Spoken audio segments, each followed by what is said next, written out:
Welcome. My name is Rich Wicklund. I'm the CEO of Benefits App. I'm very pleased to have Russell Berger with me, who's a principal attorney at Offutt Kerman, and he will be sharing with us his thoughts and commentary on the legal aspects of using digital signature technology for back-to-work strategies by way of the Benefits App. Welcome, Russell. Thank you for your time and being here. I look forward to your comments.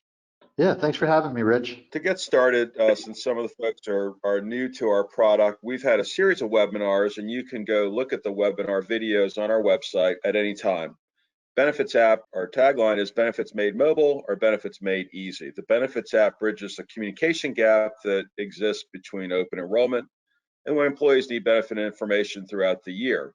With the COVID-19 pandemic, new requirements have come about. So over the past few weeks, we have developed a COVID-19 survey screening feature that automates the employee health screening process. As we've evolved that product, we also have added in a digital signature feature, or we've deployed our digital signature feature within Benefits App to allow for easy acknowledgement by employees of employer policies or the signing of particular waivers. So we will get to that in a minute. We're going to walk you through some screens. We'll do a live demo, and then we'll have commentary by Russell and then answer questions. Everything we do, the Benefits App is available on Google Play and the Apple App Store. It's free to employees. We work with employers to put benefits information on the Benefits App. Our platform is based off of something called the Salesforce.com platform. Nobody really needs to know that other than the fact that it's highly secure, HIPAA compliant platform, global, always available, multilingual, etc. So we're very excited about the platform. The platform's scalable to hundreds of thousands of users a month, and we'll demonstrate it for you in a minute. Again, my name is Rich Wicklund. I'm the CEO of the Benefits App. About a month ago, a client came to us and said, look, I need a way for my employees to come back to work safely. It needs to be simple, standardized, lets them know whether they should come back to work without having to guess about it. So if they have meet certain criteria, should they come to work or not? So employees need a convenient tool for self-reporting of their health status. That was one requirement that Jeanette Partlow of Maryland Chemical had for us. She said it also needed to be sustainable and repeatable. It needs to be there all the time, and she doesn't want to have to worry about it. She said her employees need guidelines. So they don't need to wake up and say, should I go to work today or not because I have a sore throat or a cough? So they need guidelines. And those guidelines we felt needed to be set by the CDC. However, they need to be tuned to employer needs. So some employers have essential workers, some employers have open environments, and so they needed to be tuned to the employer needs. Furthermore, everything must be HIPAA compliant. We're dealing with health information, and so our entire staff and our entire platform is highly secure, HIPAA compliant. It should be visual with clear direction. So once you take a survey, you need to know visually whether you are green, good to go, yellow, monitor your symptoms, or red, stay at home. There needs to be an option for employee acknowledgement of policies, which we will discuss today using our HelloSign digital signature feature. There needs to be a dashboard for the employee data. So we will also show you a quick view of the human resource portal that we make available to the human resource team at your company. And there must be an option for employee follow-up. So we have teamed with a company called TouchCare that's a health advocacy company. And we can work with any health advocate company out there insofar as connecting the results of a COVID-19 survey to a health advocate to advise your employees on their next steps if they are infected. Furthermore, it needs to be highly supported, highly available, and secure. Those are the sorts of things you would expect today. For the user experience, when you download the Benefits App, and I would encourage anybody on the webinar to go ahead and download it right off the app stores, you need to register. It's a secure registration process.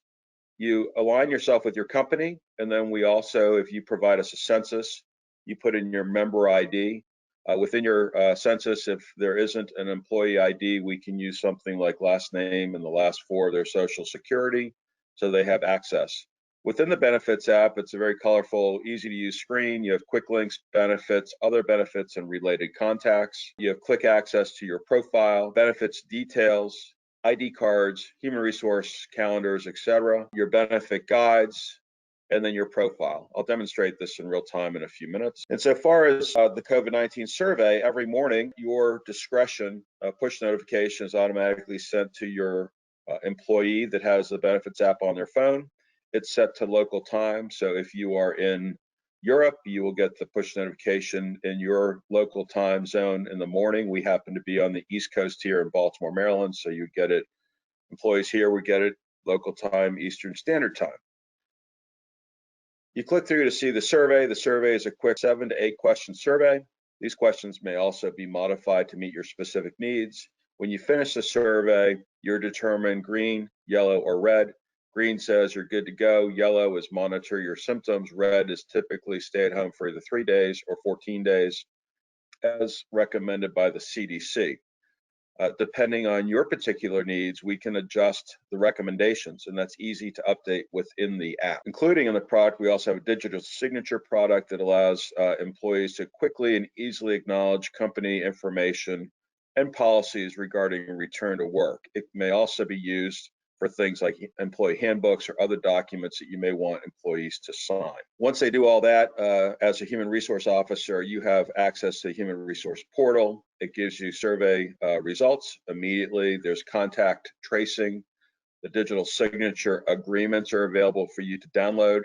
It's secure, HIPAA compliant, and global. You could set it to your local language so that if you are Spanish speaking, French, German, any language, you could set it to that and have your own interface. For the tool, there's a health screening tool. So we send a push notification, which you'll see here in the middle. It's colorful, it shows up on your phone. You click on it, you get to the health survey section of the benefits app. That's where we provide access to information defined by your company as to what to do with green, yellow, red statuses. And you can click on the survey. When you click on the survey, you have 7 questions that you answer. And then at the end, we have a waiver or a acknowledgement using our digital signature feature that's powered by HelloSign, which is a Dropbox company. It's conveniently accessed through the benefits app. It's powered by HelloSign. It's a legally binding signature, may be used for waivers, acknowledgement of company policies, and it's fully integrated with our platform. In the back, then you have your HR portal. So with that, I'm going to jump away from the PowerPoint for 1 second, call up my phone, walk you through this, and then we'll move on to Russell's information. So on my phone, I have the benefits app. When I select the benefits app, it has biometric login. So it just looks at my face and logs me into the benefits app. This is our demo product. Anyone can download this. And if you like, we can provide you access to this demo app for your purposes. Within the app, you have certain features like contact my plan administrator. This is a HIPAA compliant form where people can submit documents to you in a secure manner. We have things like a provider contact directory with click to call, click to email. You can upload your ID cards. We have a national day calendar. We can also have a calendar for your business. Who would know that tomorrow is National Jerky Day? I can copy that to my calendar for future notification. Furthermore, we have all of your benefits, other documents, as well as your related contacts. So you'll see here Nancy McCarthy is a related contact. And so she is within my family for my benefits. So you see your significant others. You can look at your benefit guide, and all this information is quickly available to you, handy whenever you need it. And then the COVID-19 survey, when we go into the survey, you have information that would be defined by you. So if you say yellow has come to the office and we will screen you here, we can update that. When you go take your survey, I will answer questions. I'll answer all these questions, yes. So I'm doing this, please. If anybody has any questions, submit them through the chat window.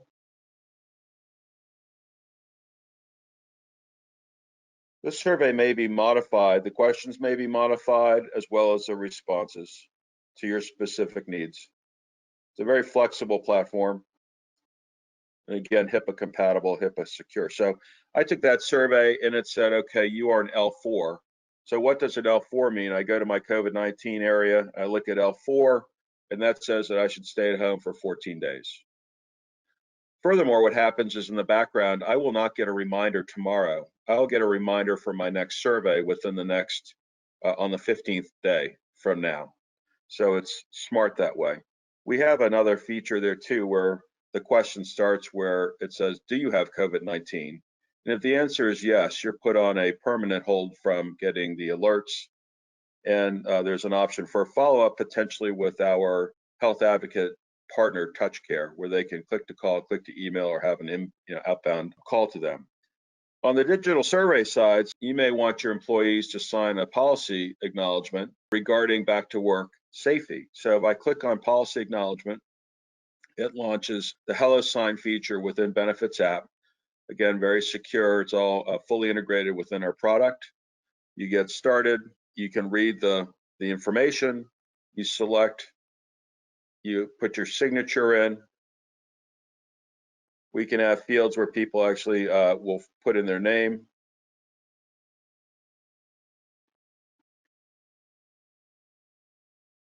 They hit continue, they hit agree, and they've signed the acknowledgement or the waiver. That's simple.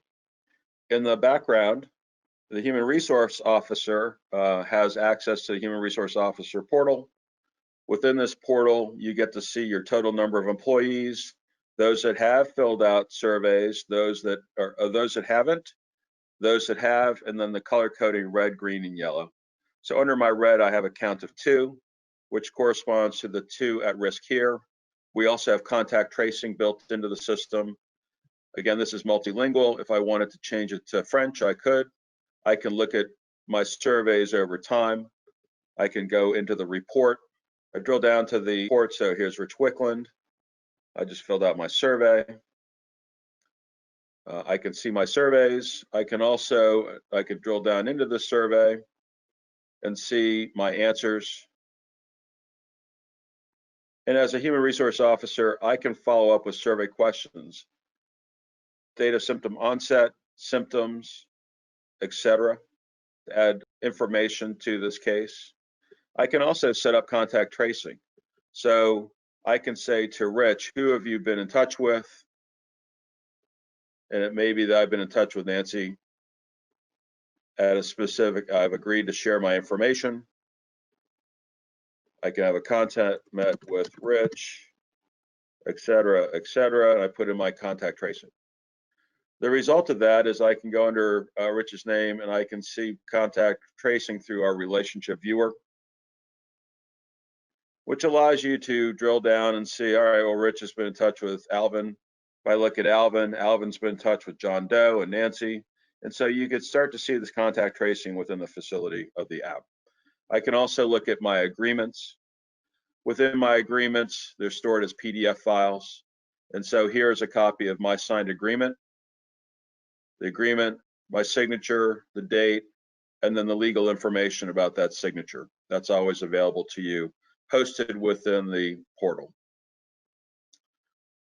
Furthermore, on the contact tracing, we have one more screen that is when a contact trace occurs, an email is automatically sent to the close contact person with the information related to that close contact and with information on what they should do next. With that, I'm going to open up some questions, move on to the commentary by Russell regarding the legal aspect of digital signatures and how they might be used within an employer-employee relationship related to your back to work strategy. So Russell is a principal department chair at Offutt Kerman, significant law firm here in Maryland and probably throughout the East Coast. Russell, you could probably mention more about that. He's an accomplished labor and attorney lawyer, department chair. So Russell, thanks for being on with us. This is really the meat of the discussion here. You know, the first question I have for you is, well, one thing, why don't you take just 30 seconds to introduce yourself and Offutt Kerman, please. Sure. My name is Russell Berger. I'm an employment attorney at Offutt Kerman.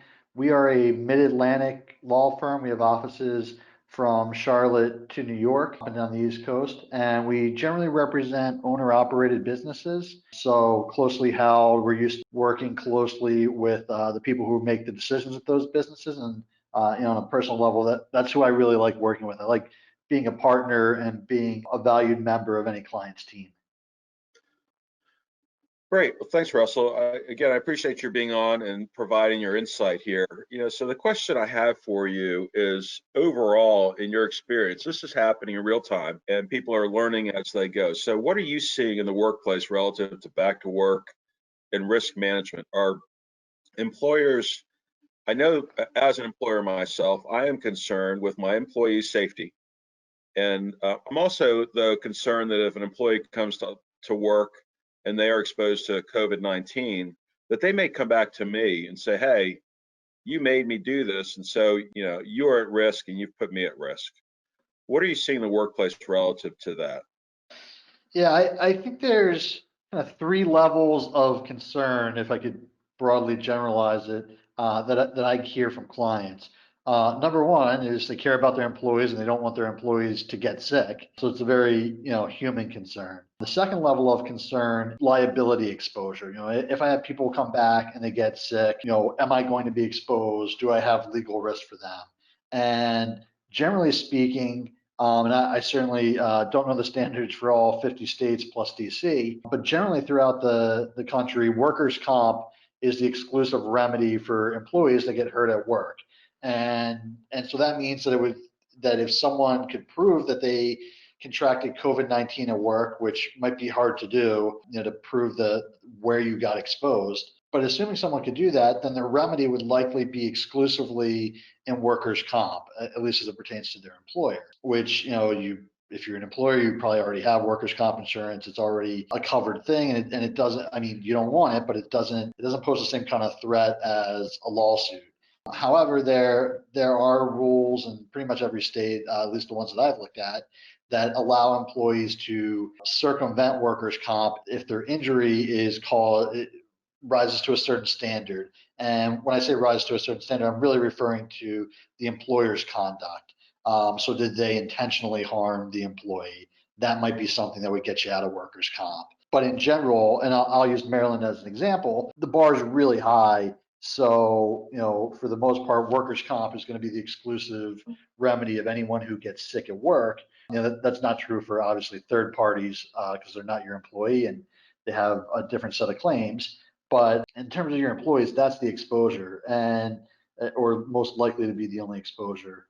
And then the third category of concern that I've heard from employers is that, if people come back and if they get sick, and even if, it's a relatively minor, mild case of COVID-19, they're still going to be out for a couple of weeks. If I have an outbreak in my workplace, I'm not going to be able to function. Too many people are going to be at home. I won't be able to operate the way I need to operate.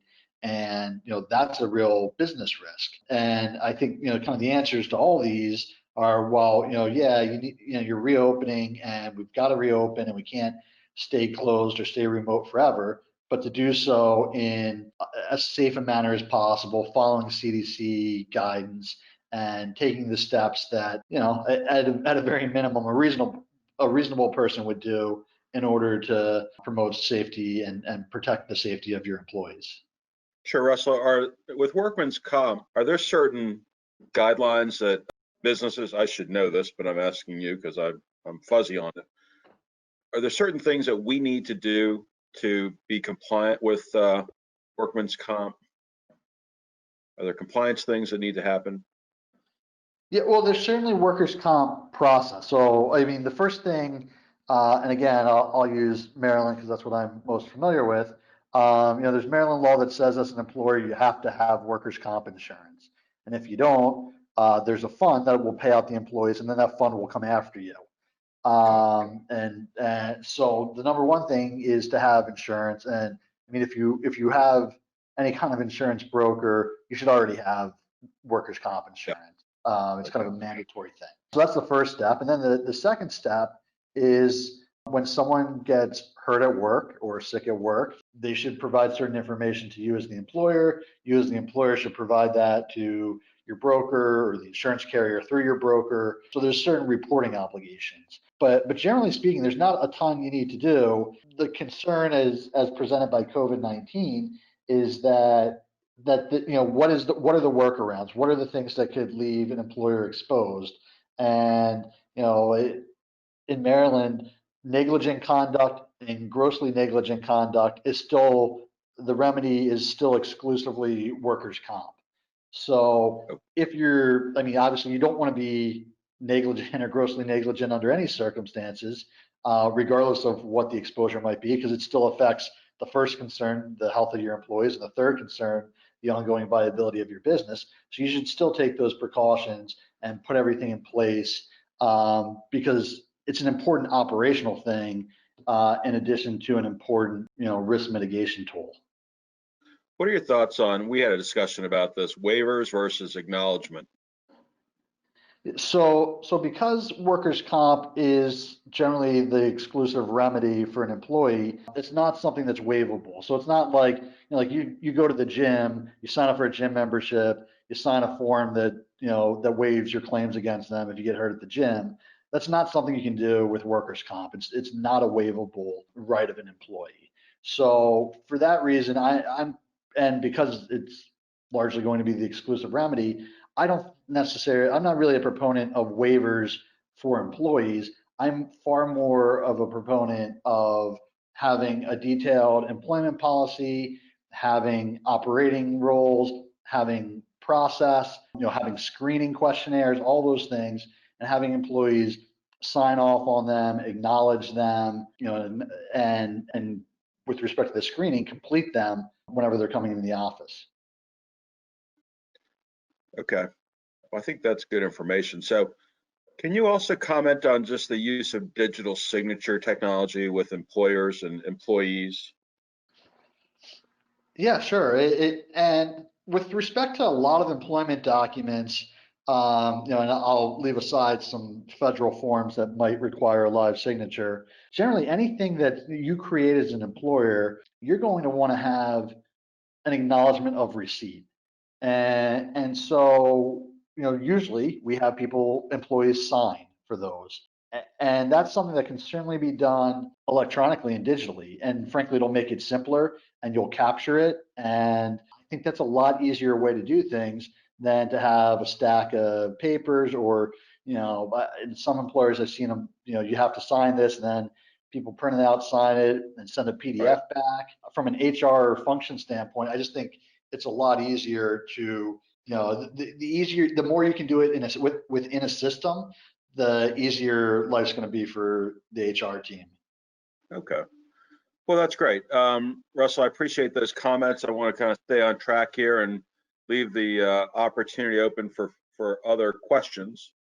So with that, if anyone has a question that they would like to submit either about the product or a legal question that they might have that Russell can answer, please enter it into the chat window. I do have one question so far.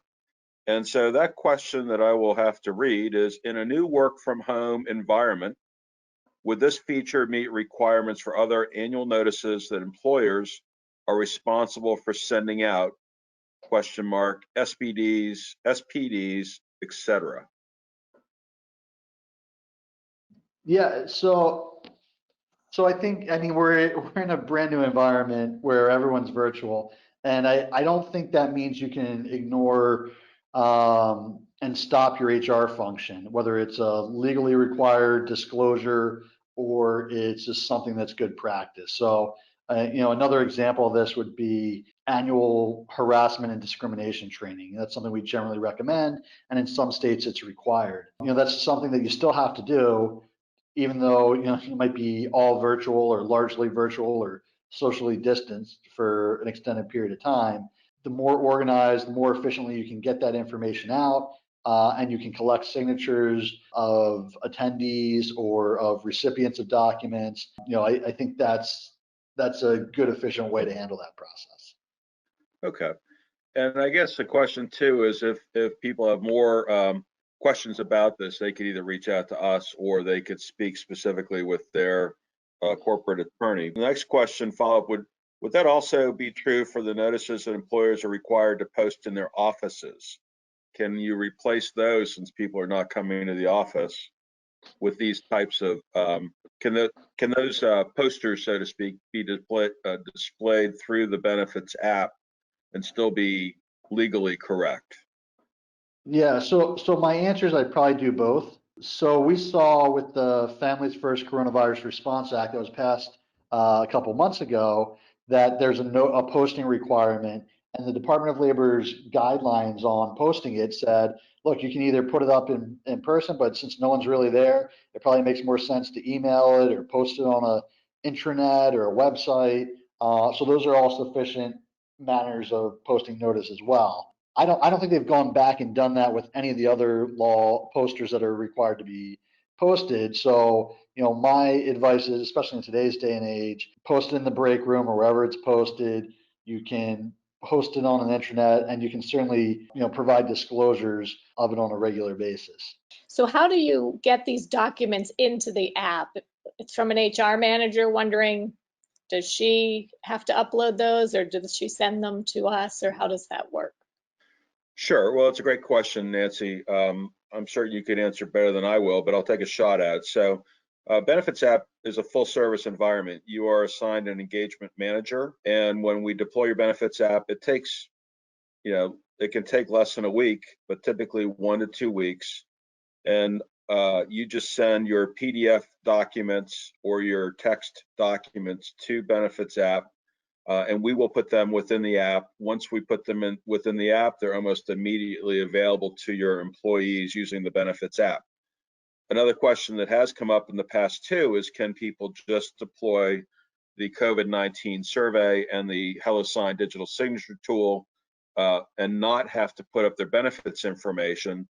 And the answer to that is yes, that's perfectly fine. Often our clients are seeking to deploy the COVID-19 solution set, and then they'll add in their benefits for open enrollment this fall. So that's perfectly fine as well. We should have one more question here. So the maximum protection for an employer would be to have an electronic signature versus an assumption. My answer to that is, and Russell, obviously, if you have a signed agreement, that trumps assuming everyone knows what's going on. So I think I could probably answer that question. So with that, I'd like to finish up. Russell, do you have any other comments just relative to the industry and what you're hearing? Yeah, I think the biggest thing right now as employers are reopening, more people are coming back into the workplace, is to get in front of things and develop, an employment policy, an operating policy, have those surveys prepared, figure out how you're going to handle visitors to the office. Think about all those things up front. You're going to have to adapt. You're going to have to be flexible because conditions are going to change. The local rules and executive orders are going to change. But I think it makes sense to put those policies in place, write them out, share them with employees, and just be out in front as much as you can be, and then stay flexible as you go forward. Right. Well, thank you for your commentary. We really appreciate it. Just to finish up, we have our product is always evolving. We have recently signed an agreement with a company called MeMD to provide access to urgent care as well as talk therapy. We anticipate this feature function coming online within the Benefits app this summer. We're also have signed an agreement with a company that will allow for integration with over 300 wearables, which are your Fitbits, your Apple Watches, Garmin's, integrated for wellness programs. An example of that might be that within your human resource strategy, every employee that has 1,000 steps a day will receive a benefit of some sort, and we'll be able to easily track that through the Benefits app, and each employee will be able to authorize Benefits app to collect that wearable data. That again is slated for this summer. And then this fall will be integrations with Epic, which is MyChart, as well as pharmacy and labs like Walgreens or Quest and LabCorp. That will be coming this fall. We want to thank everybody for attending the webinar. If you have any particular questions, please feel free to get in touch with us at sales@benefitsapp.com. You can look at our website at benefitsapp.com, where under, I believe, the media section, you can see all the recordings of our webinars, press releases, so on and so forth. Look forward to any questions that you might have. We have one more late breaking question coming in. What if an employee doesn't have a primary care doctor and is in the red, has a red?